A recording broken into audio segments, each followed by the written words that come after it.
This podcast is for educational purposes only, does not constitute legal advice, and does not create an attorney-client relationship. If you need legal assistance about a legal problem, contact an attorney. Welcome back to Know Your Regulator, the podcast that inspires you to engage. I am your host, Simone Murphy, and today we're diving into something that blends regulation, innovation, and heart. We're joined by Major Erik Johnson, a retired Army occupational therapist. Whether it's through his work with adaptive technology or advocacy, Erik's commitment to making therapy more accessible and inclusive has had a real lasting impact on the field. Erik, welcome to the show. Thank you so much. I'm so excited to be here and can't wait to get chatting about all things gaming and all that stuff. So thank you. Yeah.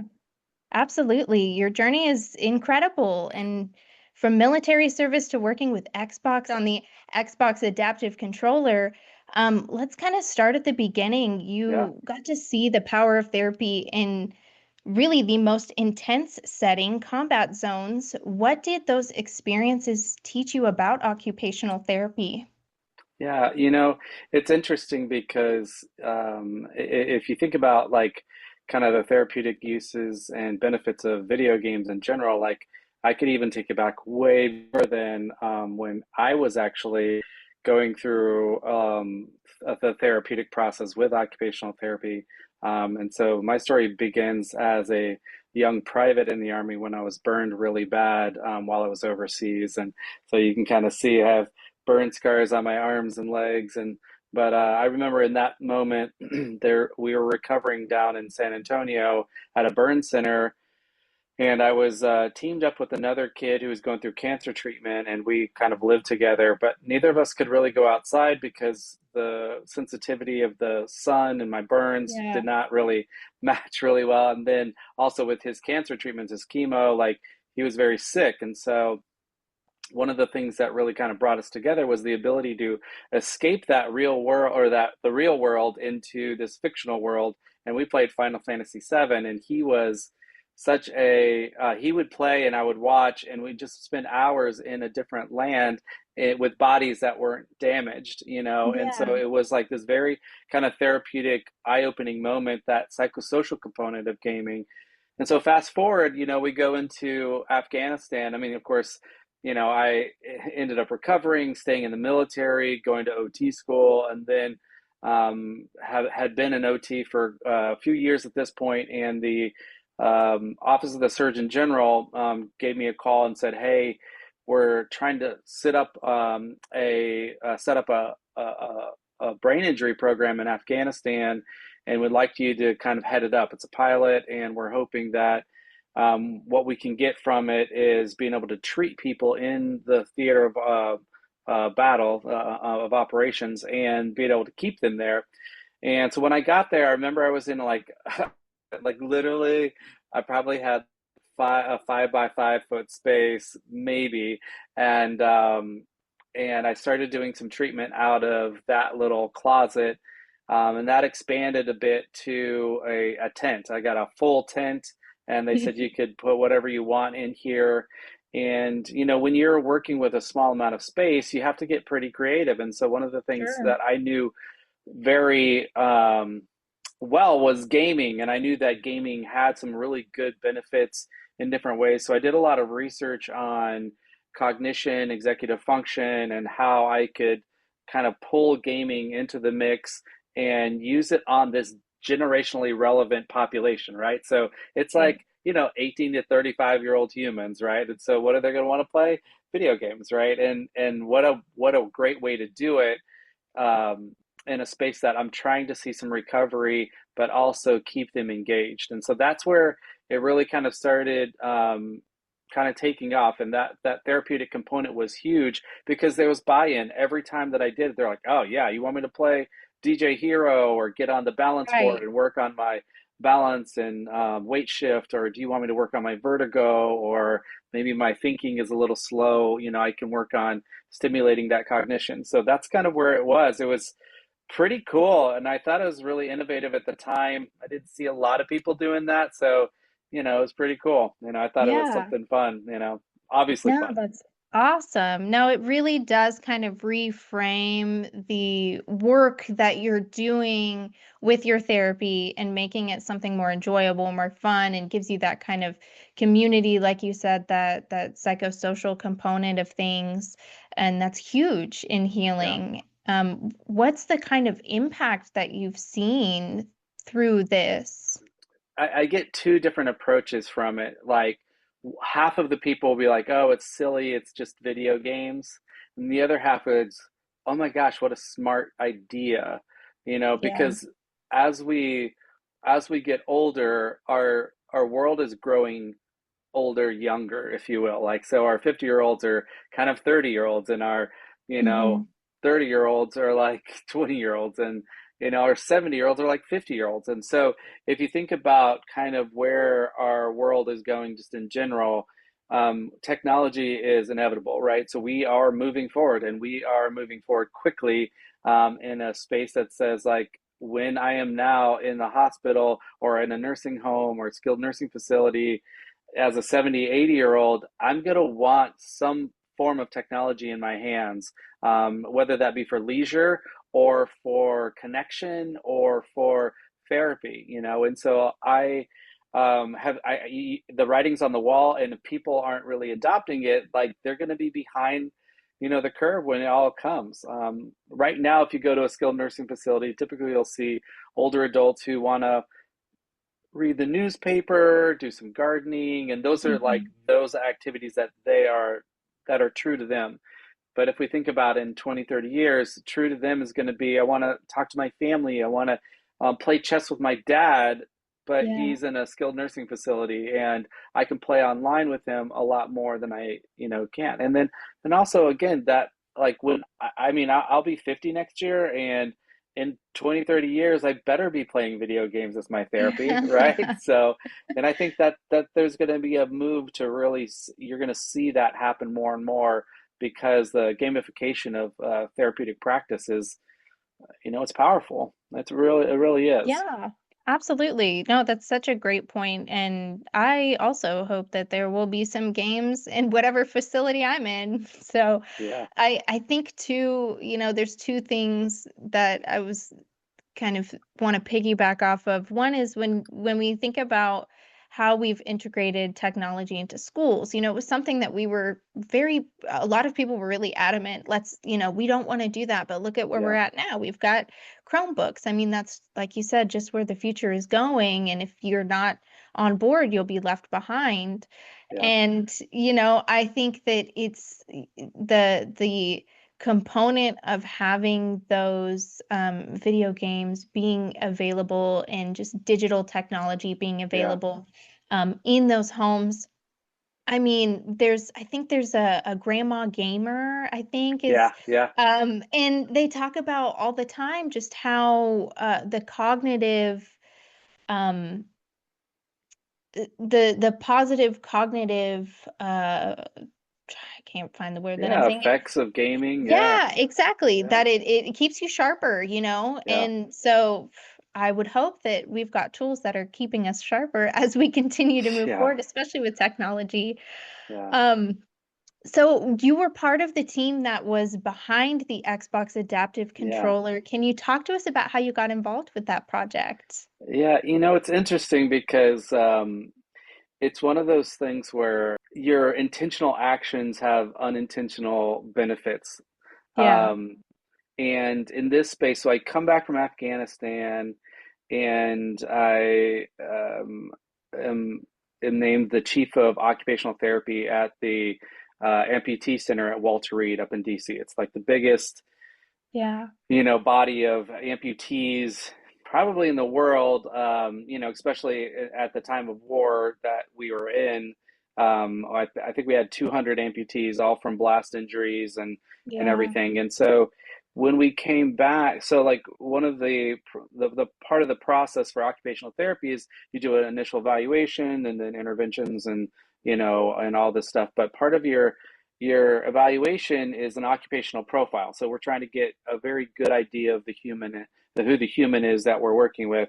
And so I always ask them, like, so tell me about some of the things that you feel like you've lost and you want to make sure that we work on during therapy while you're here. And the top two answers were always like, I want to be able to play video games and I want to have sex. So, like fair enough for both of those, right? And great. The cool thing is OT is really designed to be able to do both of those. But in this um, particular situation, the the gaming stuff was always kind of coming up, and so I started to do a lot of adaptive gaming, kind of on like by myself, and it was just like making splints so they could hold a controller, a Mhm. traditional. So like your traditional controller looks like this, right? So you have two hands, buttons, joysticks, and so to be able to hold a controller like that, you obviously have to have two hands. If I'm missing a hand, all of a sudden it gets a lot more tricky because I'm trying to push all these buttons with one hand, and even more challenging is even if I could do it, I have to hold it somehow. So I would Right. start making splints for the residual limb that would just hold the controller while you can do all the other motions, right? So that was like kind of that first step. And then I started researching a lot of different types of controllers in general. If you're familiar with Dance Dance Revolution, it's a bunch of buttons on the ground and they're Mhm. just buttons. And so you could really just use those buttons as just big buttons. So if I lost a hand, maybe I can use one of those buttons as a foot, Yeah. and so I started looking at all these different adaptive type of ways to be able to play. And at one point in time, an engineer came in and he started talking about, what are you guys doing over there? And I was like, yeah, I'm, trying to get this guy to be able to play. And he's like, well, why don't you just take this, this button, and then you can just put, like these buttons over on this side, and then, put this over here, and just, and I was like, like I'm not an engineer, I can't do that stuff. Right. And so he and I teamed up to start doing some of this stuff. And so what he would do is he would actually like rip apart one of these controllers. He would solder like buttons that would come out, big buttons, and so then you'd be able to like hit buttons around that were linked directly to the boards of the controller. And so we started making these little adaptive devices. We'd make these big rigs, and we'd put the buttons kind of connected to the controller out, and sip and puff controls, all kinds of different things. And so we created our nonprofit, which is Warfighter Engaged, and we basically were like, let's do something where we can do this service for free for service members, veterans, and families, and then we would get donations money to be able to contribute to that, right? And so at one point in time, Microsoft gave us, like, they saw what we were doing. Xbox was like, hey, we love what you guys are doing, would you mind coming to Redmond, Washington, which is right outside of Seattle, to Xbox headquarters and talk to some of our developers? And so we got connected with the team out there and started talking about possible options where, hey, what if we did this kind of adaptive controller, like a hub where we can put all these buttons in, and so instead of having to, reinvent the wheel, and solder things together, we can just plug things in and it'll just work. Mhm. And so there was this hackathon. They came up with this concept, and it was the first time any hackathon had produced a winner that was hardware, and this was the hardware. And so that was the beginning of the journey for the Xbox Adaptive Controller. And of course, if you look at it, it's this is it, right? So we take the traditional controller that is, this one, and we make it into that. And so the big key component was like, we have to have all the switches that are on a controller be able to plug into a controller. And so what you see back here is 19 different inputs, and then you have some on the sides for joysticks, and they can be completely customizable, adaptable, and you get this beautiful kind of system where you can plug and play in game as it's happening. And so that's kind of how it started. That's it was crazy because when we got the call, they were like, hey, would you come out to Microsoft and Xbox? We're like, yes, 100%. No questions So asked. I'm no there. questions asked. Yeah. Yeah, it was so cool. It was such a neat thing. That is so awesome, and I'm sure has just been so instrumental in healing and continuous healing, I Yeah. mean, I'm sure that you do your therapy sessions, and some people are in OT, I would imagine, for life. And Yeah. that can really have such a profound effect on the on just the healing journey itself. So that's Yeah. so awesome. I know Yeah. that you also worked on representation in Halo as well, which is Yeah. so cool. That is To- amazing. Yeah. And what was that like? How did that come about? It's again, I didn't ask to go to Microsoft. I was doing the Right. right thing for humans and had an opportunity. And Halo was similar. I had been working with Xbox a little bit, and of course, 343 is under the Microsoft family, and 343 is the company that makes Halo. And so they were like, "Hey, we got your name from so and so who knows you're a military OT, and we would love to like have a conversation with you about our next game because we are going to include amputees, and we want to make sure we do it right. Because if we don't do it right, then we're going to be heavily criticized, and it's going to be Right. all these things could potentially happen, like, and they ask interesting questions like, if you have 100 amputees running at you at the same time, is it going to be weird? Like, they would ask me all these different things, but one of the biggest things that I contributed was to to to label them correctly. Yeah. They're like, we want to make sure that we're very intentional with how we call amputees, and we want to see like what type of amputation they have. So when I first got to them, they were like, okay, this is a upper like above elbow amputee was at the shoulder, blow up elbow amputee was at the elbow, and same thing with the legs. And I was like, okay, well, first of all, let's call it the right thing. So if you're going to do a below elbow amputation, let's say call it transradial amputation, because that's what it's called. And if we do Hmm. above elbow, it's called a transhumeral amputation. And if you do a shoulder, it's a shoulder disarticulation. So now if you go into the game, that's how they're called. They call them Yeah. the right thing. They made sure that they were representing them the proper way. And so they have like wrist disarticulation. They have for the arms. They have the legs, and so you can go do transfemoral, tibial, like all those things are correctly identified in the game. And before it was launched, the Halo team, the researcher that I was working with, she was sharing some of these things to the world, and she showed the layout of how you can customize your player to be that type of amputee. And she tagged me on it. Was like, "This is your work, Erik," and I was like, "Oh my gosh!" Like, That's so Halo cool. team recognized me. Like, it was so cool, and what a gift to be able to have that. And you got to represent such a community that was so dear to you. So it was Yeah. super cool. That's awesome. Not only did you get to represent that community, you educated those, Yeah, with Halo on yeah, how to properly represent the community, how to properly refer to different, amputations. So yeah. that's really awesome. On that note, we when we first went to Microsoft, like, they didn't know what occupational therapy was. They Yeah. almost nobody had heard of any, and so like it was like my life's work to like go in there and just jam it in their face as much as possible, like Right. occupational therapy, and to the point where as we were working with them, they not only saw the value in OT.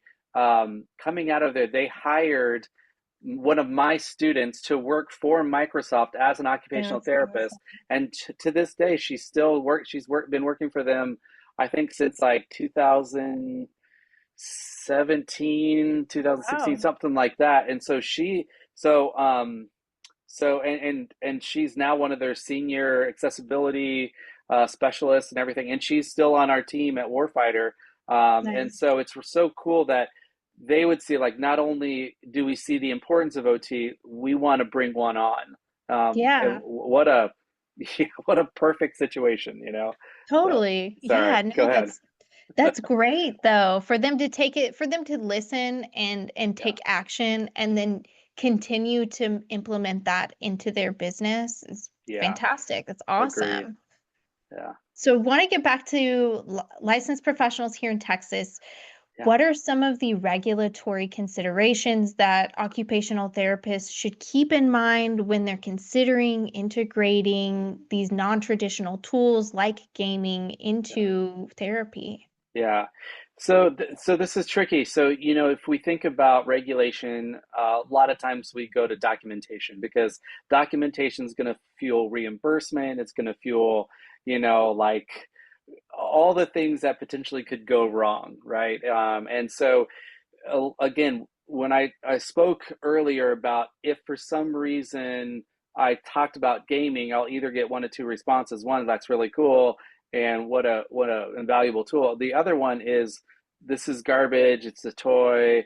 You can't even like. How do you say video games is therapy, right? So this is how I put it in perspective in general. First of all, whenever I do documentation, again, this is where I'm going to go is documentation because it's so important. Whenever I look at documentation, I'm never documenting, I'm never getting reimbursed for the task. I'm getting reimbursed for the therapy that's happening, right? So um, tons of us will value certain different occupations in different ways. Like, for example, the OT community, we so highly regard gardening, like we think gardening is like the king or the queen of occupations. It is the best way to do therapy. Nobody's ever going to question it because it is gardening, you know. Yeah. But if we look at statistics, and actually, and I don't have them in front of me, but statistically, there are almost twice as many gamers in America than there are gardeners, and so is arguably way more important to the population,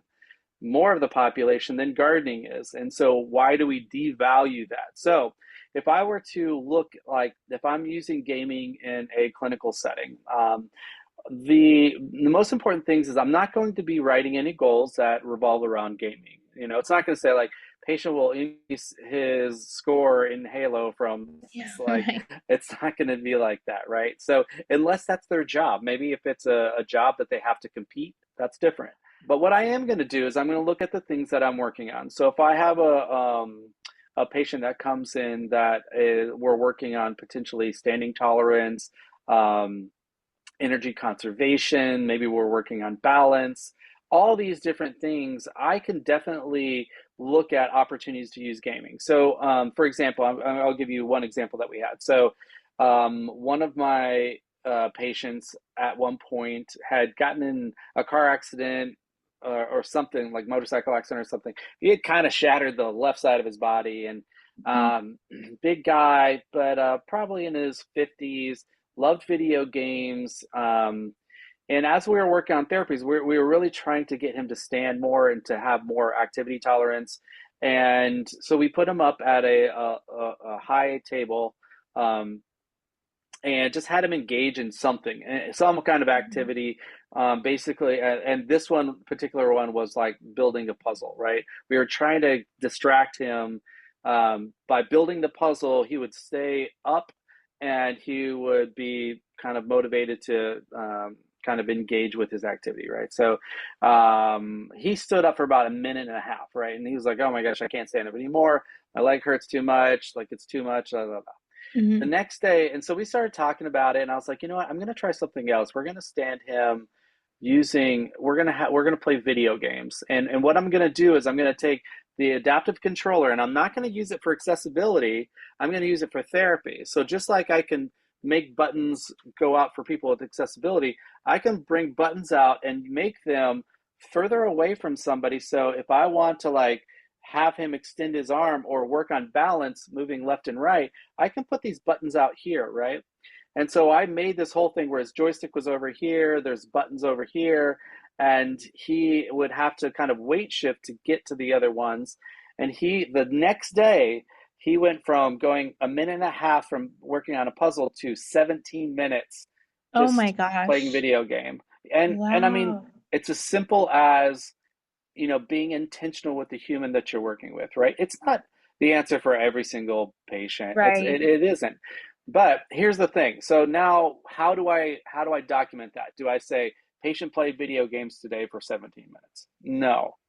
But what I do want to say is that when I'm writing goals for activity tolerance, balance, all those things. And so what I would say is, patient engaged in activity today designed to increase standing tolerance and balance. Patient engaged for 17 minutes while standing at high low table. And then I would supplement that this is what we did. We played Hmm. video games or with a adaptive gaming setup or something like that, because the regulators are looking that you have skilled therapy in your practice. It's not necessarily what you did. Like they're not going to say, well, he played puzzle, that's skilled today, and then if he played video games tomorrow, it's not skilled. They want to see, what are you working on? I'm working on standing tolerance. I'm working on, balance. I'm working on all these things, crossing midline. I work with stroke patients with stuff like this as well. Like maybe they have a neglect, and so I set up buttons so they have to like attend to one side. So things like that give me the ability to challenge them in different ways. And so so that is so the biggest issue again with regulation, people, well, how can I bill for gaming? Well, you don't bill for gaming, you bill for therapy. And one of the things that I think one of my dreams is to build a clinic that is a gaming clinic. And in the gaming clinic, we would have all kinds of populations, kids, obviously, but adults or whoever wants to come in there.